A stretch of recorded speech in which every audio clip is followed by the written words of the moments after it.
এই গুপ্ত পার্টির সঙ্গে পাড়া বড় মুশকিল হয়।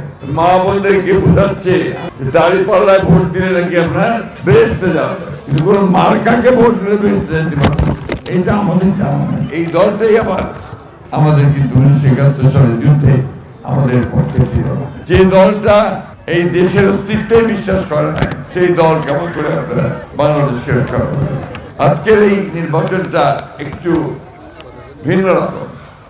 মনে করে দেখেন, চারদিক খেয়াল করে দেখেন, মনে হচ্ছে আমরা অদৃশ্য একটা শক্তির সঙ্গে ঘুরতেছি, তাই না? কেউ আছে, এটা মনেই হয় না, ঠিক না? প্রতিপক্ষ কেউ আছে মনে হচ্ছে কি গোপনে গোপনে গুপ্ত ভাবে কাজ করে। ওটা আমার আরেকটা সমস্যা আছে, কারণ আমরা প্রকাশ্যে রাজনীতি করি, আমরা মিটিং করি, মিছিল করি, জেল কাটি, জুলুম সহ্য করি, আবার জয়লাভও করি নির্বাচনের মধ্যে। এই গুপ্ত পার্টির সঙ্গে পাড়া বড় মুশকিল হয়। গুপ্ত পার্টি গিয়ে সাবধানে থাকতে হয়, ওকে দেখতে হবে কোন দিকে যাচ্ছে, কি করতেছে। মা বোনদেরকে বোঝাচ্ছে, আমি শুনছি দাঁড়িয়ে পাল্লায় ভোট দিলে নাকি আপনার বেহেশতে যাওয়া যাবে, এটা কি হয়? হতে পারে নাকি? এখন আমরা মুসলমান, আমরা বিশ্বাস করি যে আল্লাহর যে 5টা যে নির্দেশ দিয়েছেন আমাদেরকে, নামাজ, রোজা, হজ, সমস্ত এগুলো যেমন পালন করি, তাহলে আমাদের একটা সুযোগ সম্ভাবনা থাকবে।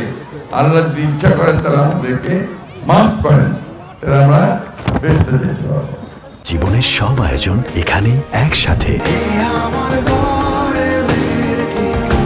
কোন মার্কাকে ভোট দিলে বেহেশতে যেতে পারবো, এটা আমাদের জানা নাই। শুধু এই দলটা, যে দলটাকে আমি বললাম, এই দলটা সম্পর্কে সজাগ থাকবেন, সচেতন থাকবেন, কারণ এই দলটাই আবার আমাদের কিন্তু 1971 সালের যুদ্ধে আমাদের পক্ষে ছিল না। ছিল কি? ছিল না। 47 সালেও পাকিস্তানের পক্ষে ছিল না। এখন দল উঠতেছে, বলে বাংলাদেশকে রেখে তারা আমরা রক্ষা করবে। যে দলটা এই দেশের অস্তিত্বে বিশ্বাস করে না, সেই দল কেমন করে আপনারা বাংলাদেশকে রক্ষা করবে। আমার আব্বাকে এখন সবাই চিনেন, পুরান লোকেরা, তাই না? চকামিয়া 27 বছর আগে মারা গেছেন। উনি পাকিস্তান আন্দোলনের একজন লোক ছিলেন। উনি বলতেন, দেখো বাবা, আর যাই করো জামাতে ইসলামকে বিশ্বাস করো না, কারণ এরা পাকিস্তান আন্দোলনকে সমর্থন করে নাই, আর আমরা নিজের চোখে দেখছি বাংলাদেশের আন্দোলনকে তারা বিরোধিতা করেছে, পাক সেনাবাহিনীর সঙ্গে তারা আঘাত করেছে।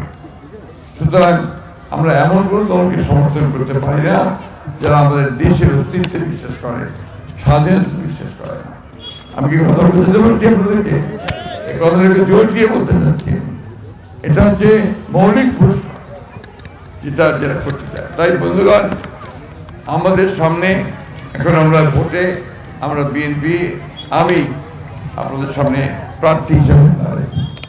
এইটা বোধহয় আমার নির্বাচনের শেষ নির্বাচন, বয়স হয়ে গেছে, এখন আর বারবার নির্বাচনের কোনো সুযোগ নাই।